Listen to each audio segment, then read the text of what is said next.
Le KGB, ce nom a fait trembler le monde pendant près de 40 ans. C'était l'agence d'espionnage ultime du monde soviétique. Encore aujourd'hui, elle inspire les plus grands méchants du cinéma, des agents secrets aussi surhumains qu'inhumains. Vous n'imaginez pas à quel point leurs actions ont encore un impact aujourd'hui. Des opérations surréalistes dont vous ne soupçonnez même pas l'existence. Tout ça aurait dû rester secret, mais c'était sans compter le déclassement des archives et le courage d'hommes comme Vassili Mitrohin qui ont recopié plus de 25 000 pages de dossiers transmis à l'Occident à la chute du régime. S'il a fait ça, c'est parce qu'il était choqué par la violence de son pays. Choqué de ce que vous vous apprêtez à découvrir. Ne faites jamais du chantage au KGB.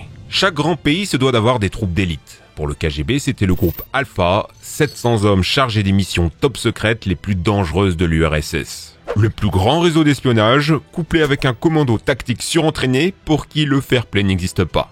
On est d'accord, vous n'avez pas du tout envie de jouer avec eux. Le Hezbollah a essayé, en 1985 au Liban, et ils l'ont amèrement regretté. Ces derniers, soupçonnant l'URSS d'aider militairement les milices ennemies, ils décident de prendre en otage 4 diplomates soviétiques, dont 2 officiers du KGB. Aïe, on touche pas aux camarades. Le groupe Alpha rentre en action. Quelques jours passent et les preneurs d'otages commencent à recevoir des colis en provenance de leur famille. Ils les ouvrent et découvrent des morceaux de doigts, d'oreilles, d'organes génitaux, de leur père, de leur mère, de leurs frères, de leurs amis.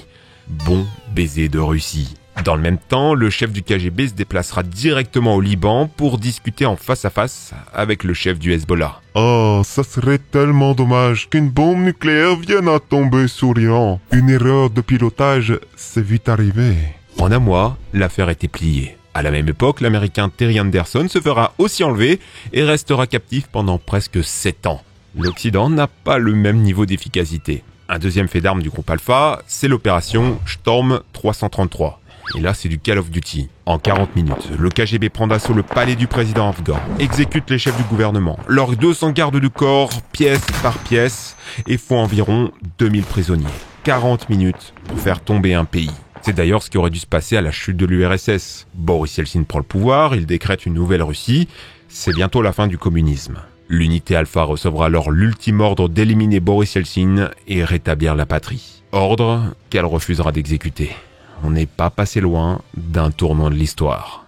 Attention aux femmes du KGB. Vous vous souvenez peut-être de l'affaire Griveaux, ancien candidat à la mairie de Paris qui a vu sa carrière politique brisée après que son aubergine ait été rendue publique par son ex-amante, dont le nouveau petit copain, comme par hasard, est un célèbre activiste russe. La presse française a alors utilisé avec humour le terme de compromat. C'était l'une des techniques les plus vicieuses du KGB. On les appelait les hirondelles. Des femmes très gentilles qui nouaient sous couverture des relations avec des hommes de pouvoir. Une fois dans la couche, tous les ébats étaient évidemment filmés et transmis au KGB. Il ne restait plus qu'à faire chanter. Monsieur, je ne suis pas sûr que votre femme, vos enfants et toute la France aient envie de voir ça, n'est-ce pas? C'est arrivé à l'ambassadeur français à Moscou et son attaché militaire, qui ont tous les deux trompé leur femme. Le dernier refusera de collaborer, tout a été publié et il s'est suicidé. Le premier, par contre, il a tout donné. Les télégrammes, tout ce que tu veux. Quand ça a été découvert, ça a été une telle honte pour la France. Ça nous aurait tellement affaiblis diplomatiquement que ça aurait accéléré la décision de Gaulle de quitter l'OTAN.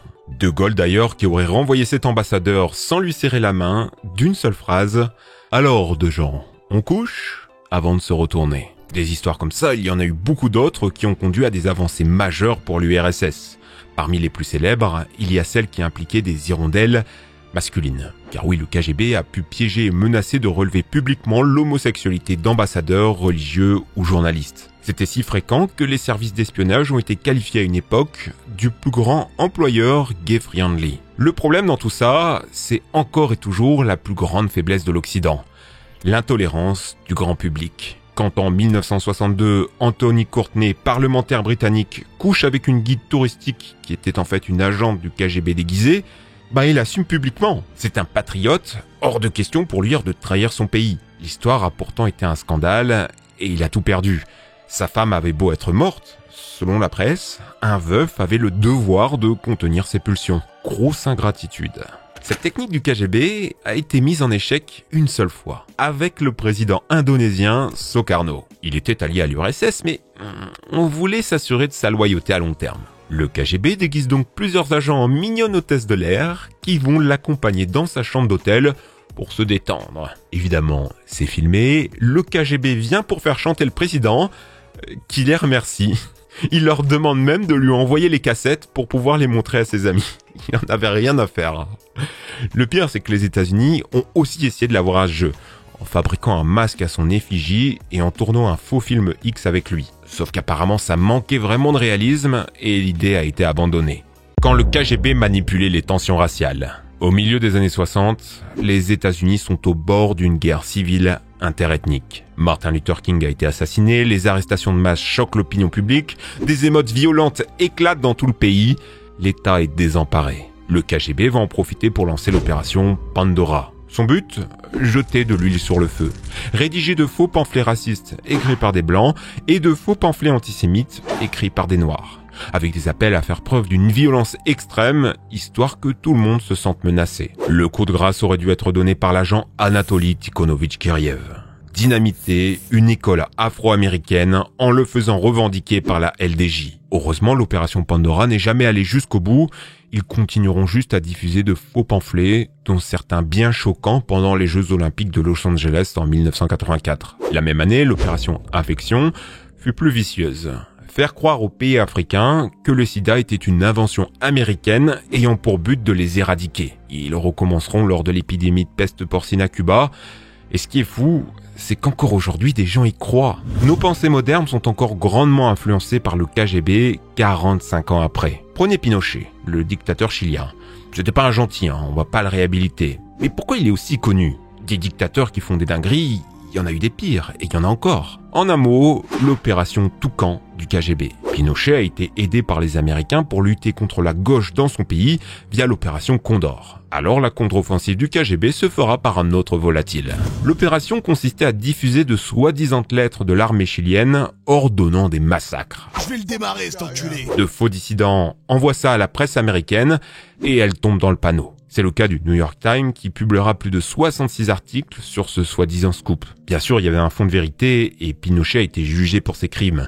Mais sans le KGB, vous ne le connaîtriez peut-être pas autant. Alors que les crimes des Khmers rouges à la même époque, on n'en parlait pas tant que ça aurait pu être mieux médiatisé. Comment le KGB a volé les technologies occidentales ? Au-delà des opérations visant à affaiblir l'Amérique, il y a aussi celles qui ont permis à l'URSS de faire des bons technologiques. Au lieu d'inventer, on va voler et copier. Le Concorde, par exemple. Fierté française. Le premier avion supersonique. Faux. C'était le Tupolev Tu-144 soviétique. Vous trouvez qu'il se ressemble un peu ? Oui, et l'histoire est digne d'un James Bond. Le KGB a tout eu. Ils ont corrompu le directeur d'Aéroflot, infiltré l'usine toulousaine grâce au Parti communiste français, et même recruté des prêtres tchécoslovaques chargés de voler des microfilms dissimulés dans des tubes à dentifrice, puis cachés dans des WC d'un train première classe qui servait de boîte aux lettres au KGB. Leur plus gros coup, c'est selon moi, le vol de la bombe nucléaire. Rien que ça. En plein projet Manhattan, Klaus Fuchs, espion, a donné aux Russes tous les plans. Ça leur a permis d'avoir un arsenal nucléaire en même pas 3 ans, en partant de zéro. Pour obtenir toutes ces infos, il y avait parfois des techniques totalement folles. Mouchards cachés dans des cadeaux, des machines à écrire, des affaires de toilette, des boutons de manchette. Regardez ce bâtiment. C'est l'hôtel Viru en Estonie. Très fréquenté des hommes d'affaires, car le seul endroit qui acceptait les dollars américains et servait des boissons occidentales. C'était un piège. Toutes les chambres étaient infestées de mouchards. Il y avait même un étage secret réservé à l'écoute des conversations de toutes les chambres, et ce pendant 20 ans. Le KGB est aussi à l'origine du premier vrai piratage informatique d'envergure. Ils ont réussi à pénétrer et corrompre plus de 400 ordinateurs de l'armée américaine, ARPANET et Milnet, les ancêtres d'Internet. Un ordinateur piraté était même détenu par le Pentagone. Ils avaient des documents top secrets sur l'armement ou l'aérospatial. Pour vous montrer leur niveau de détermination, ils sont allés jusqu'à racheter des banques américaines. Ça leur aurait donné tellement d'informations. Mais la CIA s'en est aperçue rapidement. Les banques avaient été rachetées par des fonds singapouriens qui avaient une tendance bizarre à emprunter des sommes colossales auprès des banques soviétiques. Le capitalisme contre le capitalisme. Comment un espion du KGB assassine ? C'était une spécialité russe. Trotsky y est passé au Mexique et Tito a échappé à plus de 22 attentats orchestrés par Staline. Avec les services du KGB, ça n'a fait que s'accentuer. Vous connaissez tous l'histoire du parapluie bulgare. Georgi Markov, dissident politique, se baladait tranquillement à Londres quand il reçut un coup de parapluie sur la jambe. Une petite sensation de piqûre, mais rien de grave. 4 jours plus tard, il allait mourir d'une longue et douloureuse agonie. Le parapluie lui avait injecté de l'aricine, un poison dont il n'existe aucun traitement. Eh bien, sachez que des mécanismes ingénieux du genre, il y en a eu d'autres. Par exemple, ce pistolet à gaz silencieux qui tua Lev Rebet dans les rues de Munich en pleine journée d'un seul coup. Ou ce faux paquet de cigarettes camouflant une arme à feu silencieuse, crachant des balles empoisonnées. Georgi Okolovic a eu de la chance, son assassin, séduit par l'Occident, préféra s'enfuir. Du coup, c'est sa femme qui se fera torturer à sa place pour trahison. Avec les archives, on compte plus de 150 assassinats officiels commandités par le KGB. Il y a des dingueries. L'attentat qui a visé Jean-Paul II en 1981, c'était pas l'œuvre d'un fou ou d'un fanatique. Celui qui a visé le président américain Kennedy, il y a de très fortes chances qu'il en soit de même. Le KGB qui peut éliminer un président américain, c'est bien la preuve qu'il ne vaut mieux pas être dans leur viseur. Mais le KGB n'a pas toujours gagné. Au début des années 80, les relations Est-Ouest sont si tendues que tout laisse présager à une guerre nucléaire imminente. Le président américain Reagan lance alors l'initiative Star Wars, protéger les États-Unis depuis l'espace avec des satellites intercepteurs de missiles. Chez les Russes, c'est la panique totale. Si les États-Unis deviennent invulnérables, c'est la fin de l'équilibre de la terreur. Andropov, ancien président du KGB, lance alors la plus grande opération d'espionnage de l'histoire, le projet Ryan. Il faut tout savoir. Qui décide de lancer un missile? Quel personnel exécute la tâche? Depuis quelle base? Tout doit être identifié, analysé et exfiltré à Moscou. On recrute 300 nouveaux agents secrets, des centaines d'informateurs et d'indiques. Tous les satellites et radars sont tournés vers les États-Unis. Mais rien, aucune info. Et pour cause, c'était en partie un bluff des États-Unis. Le projet Star Wars ne vit jamais le jour et aucune attaque n'était prévue. Encore plus comique, l'opération Cédar. Dans les années 60, pendant 15 ans, le KGB avait accès à toutes les informations des sites de production d'énergie. Centrales nucléaires, barrages, raffineries, pipelines, tout. Le but? Préparer une vaste opération de sabotage pour paralyser le pays. Manhattan et ses gratte-ciel, symboles du capitalisme, auraient été plongés dans le noir absolu. Tout était prêt. Le dynamitage des barrages parfaitement orchestré, mais ça n'a jamais eu lieu. En même temps, la suite du plan était un peu plus hasardeuse. Pendant la coupure d'électricité, les ouvriers américains étaient censés se rebeller et faire la révolution, soutenus par la population qui réclamerait le retour de l'énergie.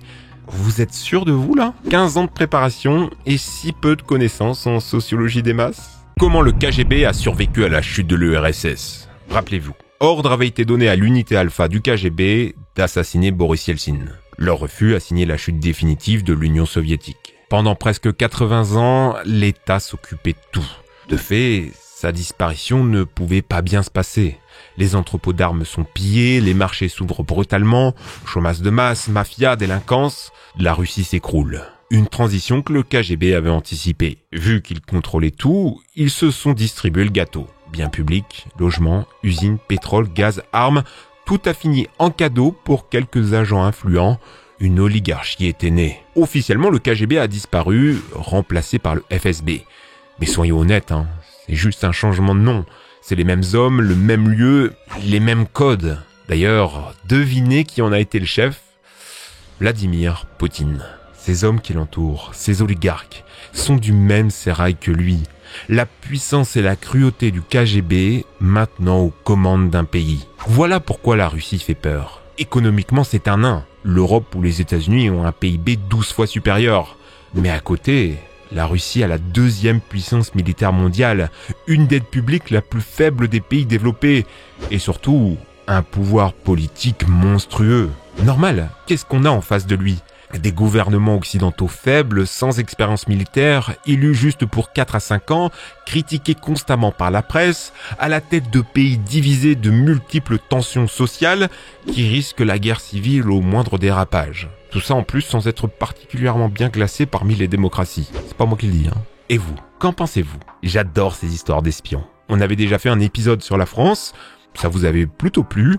Du coup, quel pays souhaitez-vous pour la prochaine fois? Un grand merci à Romek pour l'écriture. Pensez à vous abonner. Restez en sécurité. Les temps sont troubles. Allez les amis, ciao!